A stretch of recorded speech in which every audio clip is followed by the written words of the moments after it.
Welcome to the unSeminary podcast. Are you looking for practical ministry help to drive your ministry further, faster? Have a sinking feeling that your ministry training didn't prepare you for the real world? Hey, you're not alone. Join thousands of others in pursuit of stuff that we wish they had taught in seminary. Buckle up and let's get started with this week's unSeminary podcast. Hey everybody, welcome to the unSeminary podcast. My name's Rich, the host here, and I am just so glad that you've decided to tune in today. You're going to have a real treat today. We've got Andy Steiger with us from Apologetics Canada, an organization trying to help Christians and non-Christians alike really wrestle through some big questions in life, and I'm just so glad to have you on the show today, Andy. It's good to be with you. Yeah, that's great. So I'm a Canadian as well. Always nice to meet another bald Canadian. That's kind of fun. That's a good thing. I'm actually from the United States. Nice. I'm from Portland, Oregon, but I've been living in Canada for 19 years. Right. Nice. And I actually came here. I was 19 when I came here, so I am in a bit of an identity crisis. I've lived in Canada as long as I've lived in the U.S. Nice, that's fun. I did the reverse. I was in New Jersey for 8 years, not quite as long as you were in Canada. So that's kind of that's a fun deal. So why don't you tell us, Apologetics Canada, what is it, and why? What was your motivation for starting this? Yeah, I was at Biola University finishing a master's degree, and my wife and I were planning on heading out to the mission field. Yep. And as we were preparing to do that, and really we were planning on going overseas, we began to hear about the number of young people that were leaving the church. Now, I had been pastoring for over 10 years at this point, and that was news to me. I didn't know that. Right. And that God really began to do a work in me, and I wanted to address that issue in Canada. And so, long story short, my wife and I came back to Canada really feeling as missionaries as we started up this organization called Apologetics Canada, with the goal of helping churches reach young people. Right. As we began to do that, that kind of morphed and expanded to helping more than just young adults. And really, to our surprise, God just blessed that ministry. Clearly, there was a need, and so it grew quite rapidly. Yeah, that's very cool. And give me a sense of kind of the scope of your ministry. What kind of stuff do you do? Yeah, we've been creating. One thing that we've been doing is hosting conferences. So we host the Apologetics Canada conference in British Columbia each year, where we have between 1,000 and 2,000 people that come out. Then we also have a conference that happens in Barrie and in Toronto. And then we do speaking engagements across Canada. On top of that, we've been creating resources that we're going to talk about today, such as the Thinking Series. Yeah. And we're actually in the midst of creating a new resource right now with Power to Change, which is crew here in Canada called the Human Project, so that'll be coming out soon. So that's one of the ways that we kind of resource the church is speaking, hosting conferences, creating resources, that sort of thing. What would you say? So there's a lot of church leaders that listen in, although they may practice apologetics recreationally. It's not their primary. It's not their primary role. But what would you say are some of the questions that churches really should be looking to answer for folks that you bump into all the time as you're engaged in kind of the apologetics hand-to-hand combat? Well, first off, I would say that the goal of the Christian should be Matthew 28:19, right? We should go and make disciples. The question, though, is what does it mean to make a disciple? Does it mean to go and force people to become, disciples of Jesus? And I think we'd agree, no, that's not what we're seeking to do. Seeking to go, and actually the word in Greek for make is to go and convince or urge people to become a follower of Jesus, to become a student of Jesus. And so I see apologetics as a tool in that tool belt of discipleship. I would just argue, though, that in our culture today, it's an incredibly valuable tool of discipleship, particularly because there's a lot of people, both in the church and outside of the church, that are wrestling with tough questions in their life. And as we began to do this ministry, we began to realize that there were 5 major questions that young adults were asking, and I would just say that people in general were asking. The 5 were these. What's the meaning of life? Does God exist? Do all religions lead to God? Why is there evil? And is there life after death? So what I began to do was I began to host these coffee shop discussions there was a ministry actually. I live in Abbotsford, British Columbia. There was a ministry in Vancouver, British Columbia, that was hosting these coffee shop talks. They're actually doing Alpha, if you've ever heard of that. Absolutely. Yep. But they began to realize that Alpha was great, but people were asking much more fundamental questions that Alpha wasn't addressing. Alpha was assuming too much. So they said, Andy, would you come in and kind of do a pre-Alpha? And so that's where we started with this whole thinking series, is kind of laying down more of a foundation. When you're dealing with a culture that is so far removed from Christianity, there's a lot of groundwork that needs to be done before you can have some of these other conversations that we'd like to have. We want to talk about who God is. They're just not even sure God exists. Right. And so what we did is we used those 5 questions to share the gospel. So each question builds on the next, and together those 5 are basically become a way of talking about the gospel. And what we found was that we would pack out these coffee shops night after night having these discussions. Interesting. Yeah, I can totally see that. That makes total sense. One of the things for folks, the vast majority of people who listen to this podcast are in the States, probably 96% of people who are listening in. And, one of the interesting things, and I've said this when I've had other Canadian guests on the show, Canada's an interesting kind of culture for American leaders to consider, because in some ways it's more progressive, and in some ways it's definitely more non-Christian or unchurched environment than really anywhere in the States. There are a few places, maybe the Northeast, maybe the Northwest, but even those environments, having served in one of those two, I would say you take your average community in Canada and it is even more unchurched, which can be a great kind of litmus test for us as we're thinking about leading within an American context. This can be a great thing, and I love what you've done to kind of lay these out. Why don't we kind of walk through your logic in pulling together the 5 these 5 questions in order? So, what's the meaning of life? Does God exist? Do all religions lead to God? Why is there evil? And then, is there life after death? Why that particular order? What is it that's driving the structure behind that? Yeah. So. It would, just to give you kind of a basic idea. Yep. In the first question, what's the meaning of life? I basically give an argument that the meaning of life according to Jesus Christ, and you see this consistently throughout the entire Bible, is to love God and to love people. It's the Shema of Deuteronomy, chapter 6, that Jesus repeats throughout the Gospels as he includes Deuteronomy 6 with Leviticus 19. Love the Lord your God with all your heart, mind, soul, and strength, and love your neighbor as yourself.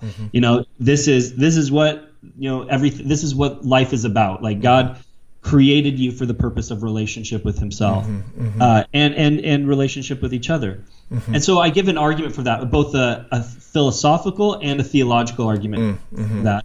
But that necessarily, that leads to the next question. Well, if that's the meaning of life, to have a relationship with God, it raises the question: does God exist? Right. And so that then leads you into the next one. So then you look at, okay, does God exist? And when you look at the evidence for God's existence, you see that there is good reason to believe that God exists. So that leads you to the next question. Right. Okay. Great. God is this. So do all religions lead to God? Right.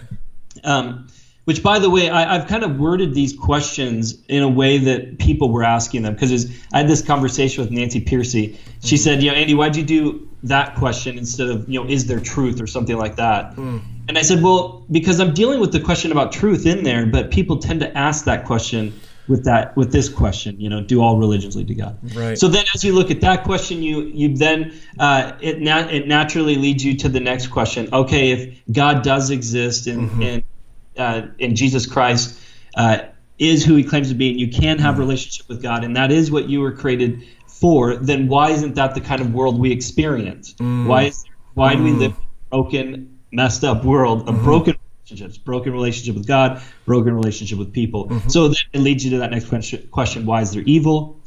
And then as you begin to look at that question, why is there evil, it propels you to this final question of, is there life after death? Has evil been dealt with? What's separating me from right relationship with God and right relationship with each other? Very cool. So I redefine death as is not just this idea that you're dying. It's this idea that you're being separated relationally, being separated relationally from God and from each other. And Jesus makes this point in a prayer that in John chapter 17, it's a great prayer, and in there he says, this is eternal life, that they know you, so they might have a relationship with you. Very cool. I'm going to play a bit of, I wanted to say devil's advocate, but that's probably a bad, I don't know that I want to advocate for the devil. But, there may be church leaders that are listening in today that would say, we try to structure our ministry around, the issues that people are wrestling with today. And the thing I like that the way you've kind of set this up is like, hey, here are the questions that people are asking. But there may be a church leader out there today that says, you know what, like the people I interact with, they're like wondering, how do I, make sure my kids get to school on time? How do I ensure that I fight less with my wife? How do I ensure that, at the end of the month, there's still a little bit of money left in the account. What do you say to a church leader who would say, I'm just not sure that, these kind of large overarching questions are really the questions that the people I'm interacting with are asking. How would you encourage them to think about engaging these questions in their church? If they're thinking, I'm just not sure that people wrestle with these things. Yeah, great question. First of all, the thing that I have noticed over the years of hosting these, what we call thinking series, where we come and have these discussions, is that we have never had a problem filling up these events. Yes. People come, and I think that speaks volumes to the interest and the need, is that people are coming. The other thing, too, that we hear repeatedly is that people are desiring a place to come and to talk about life's big questions in which they can have a place to discuss openly and meet other people, and then B, to get solid answers, and then to have an opportunity again to discuss that. In a culture, and in particular our technology culture, where we tend to be isolated more and more from one another, what we're finding is a desire to come together and have these bigger questions. Now, the other thing that I find is if you look on, and I could give, point to different articles or different magazines. Right. Yeah, totally. Where you see these questions continually popping up in pop culture. People are asking these kinds of questions. And there's a lot of books that are being written about the fact that university today doesn't address these questions. There's no place for young people to go to wrestle with the meaning of life. And I think that the church of all places should be a place that people can come and to get solid answers on that. But more than that, I would say that these aren't just questions. This is about the heart of the gospel. Right. And we've already seen the stats that are telling us about the number of people that are walking away from their faith. And when we look at why they've walked away from the faith, one of the biggest reasons that they have is because they said that the church did not deal with the big questions that they were wrestling with. Right. And so to me, again, that tells me, okay, church, we have to address these foundational questions that people are wrestling with. Now, you've actually packaged this all up into a series called the Thinking Series. You referenced it there. Why don't you tell us a little bit about that resource and how are churches or organizations using this tool? Yeah, so it's currently being used across Canada and the United States. It's two parts. There's a video part and there is a book. The video, what it does, and I created this again for churches, is it has a short video that's about 3 minutes long that we filmed it in Vancouver, Nepal, and around here, and in Nepal. But each question has a short story that raises the question in a way that people are asking it. And I think this is the crucial part, We're not just dealing with these philosophical stuff here. We're talking about, how are people actually wrestling with this? So that first video, 3 minutes, gets you, here's the question, and then it leads into a time of discussion. And this, from our research, is critical. People want to come and just have a discussion about it. And then the second video is about 12 to 15 minutes long, and it's the teaching portion. You can use my teaching portion, or you could do the teaching portion yourself. And then after that, you do discussion again. Now, where we have found churches using this to being really effective is two ways. You can use it in 3 ways, actually. You could host it at your church and have you have Christians bringing their neighbors to come and dialogue on these questions, which we find really effective. The second thing that you could do is host this at your community group. So a lot of community groups use this as a resource to go through. Mm-hmm. And then the third thing you could do is you could be much more evangelistic about this. You could go into your community and host your own coffee shop conversation mm-hmm. and get yourself out there talking with non-Christians. Mm-hmm. I've done this in prisons, universities, coffee shops, like you name it. Mm-hmm. We've done this, and it's been very effective. That's very cool. The thing I appreciate, I would encourage people to check out the website thinkingseries.com. Which gives a good overview, and you can access everything there. The thing I love about what you've done is, these aren't like talking head videos. It's like, they're engaging, they're great to look at, they're they really are trying to draw people in. They're designed to, I think, set up the question really well. I think you have done a very good job with that. I think if anyone who communicates knows, that's 90% of the battle. Can we kind of get everybody on the same page? We have people from a wide variety of backgrounds. Let's get on the same page. Kind of, this is what we're talking about today. These could be great tools for folks. And don't, for American listeners, don't be scared that it's Apologetics Canada. It's not like a bunch of guys in like playing hockey and going to Tim Hortons. It's these are they're very accessible resource for sure. So. Rich, that was actually one of the things that we learned in making the videos was the production company that was making them. First of all, we wanted to make them artistically excellent, but second, as we were asking the questions, mm-hmm. The video company came back to us and said, my friend asked this question harder than you're asking it. Mm. And so we went back and said, okay, you know what? We're not going to sugarcoat any of this. We're going to ask these questions better than other people are asking them. Right. And what we found is that really gave us credit with non-Christians. Is that they were like, wow, you can ask that question as well, if not better than I can. I'm interested to see how you're going to answer it. Mm-hmm.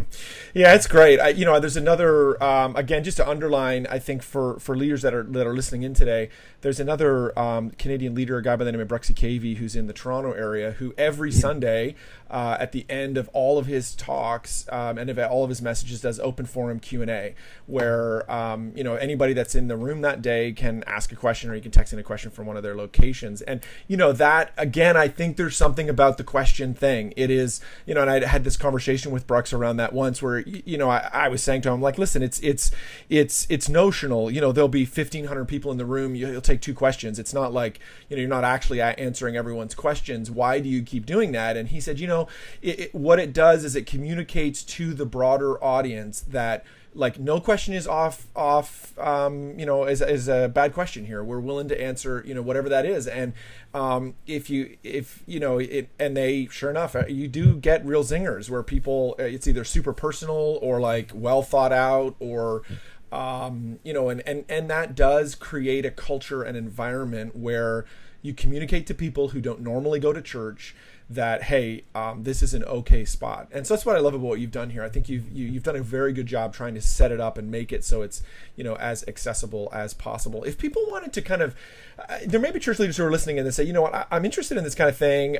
In fact, I may even be interested in like the coffee shop thing. That may be the best place for it, rather than in like a scenario that's within our building. Maybe there's another way to do that. As you've done those in a lot of different contexts, what would be some of the things to be thinking through, even just, tactically around locations or that sort of things that, and again, we're going to scratch the surface here. I'm sure there's a lot of lessons on that. But if you were thinking about hosting them outside the church as really a way to reach people in your community, what are some of the lessons you've learned in that? Yeah, good question. First of all, one of the things that we've learned, research tells us that people are looking for places to come and have discussions. In fact, in the United States, one of the most rapid growing discussions is called death cafes. When I was in Los Angeles doing my master's degree there, they were very wildly popular. And you see that has kind of spread. Those are interesting though, because they limit the conversation. You can talk about certain things, can't talk about other things. So one of the things that we did when we created these discussions was, when we hosted them at a coffee shop, one of the things that we'd do is we'd have live music often. That we'd be trying to create an atmosphere where people can sit, meet new people, talk, have discussions. And then we were willing to let the conversation go anywhere. We weren't trying to limit what was going to happen with that conversation. And sometimes people brought up really bizarre stuff, Right. and that happened. Right. But it created for some really good, genuine dialogue, and people felt like they were heard. And we found that was really important.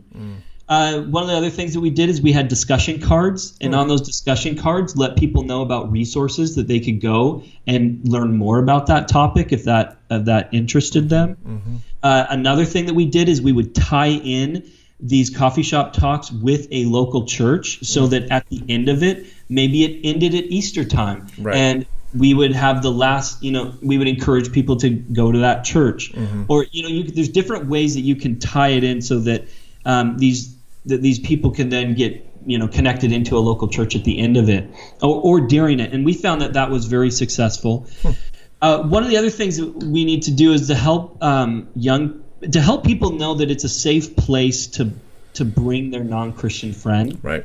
Or somebody who's wrestling with questions, and that they'll be heard, that they'll be respected, and that and that it will be it's a safe environment for them. So those are just a few things. If you go to thinkingseries.com, we've put a whole packet together that tells basically everything we've learned on the do's and don'ts. Yeah. For example, I'll tell you one of the don'ts that we learned is one of the things that we don't do is we don't quote atheists any longer.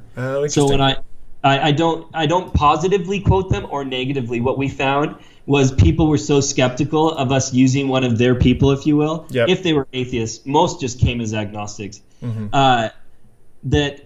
That it just was never helpful. Right. So we ended up, that's one thing we don't do. Yeah, very cool. Well, I'd really encourage people to jump in and, to check out thinkingseries.com. I think this is a great resource for your church and, something you should really consider. Is there any other way if people want to get in touch with you, Andy, that they can do that? Or is that really the place we want to send them to today?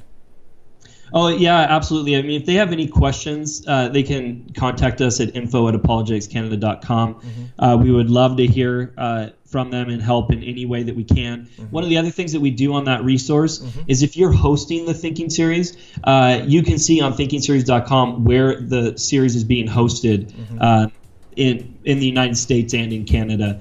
And in fact, it gets hosted in Europe as well, and South Africa and different places. So you can see that on there, and we would encourage you post on there if you're going to host the series, and it's a way to let other people go. I'd also encourage them to make sure that they're posting it on social media. Nice. That's great. I appreciate you being on the show today, and thank you for all the great work you're doing, Andy. Yeah, thank you, Rich. It's good to be with you.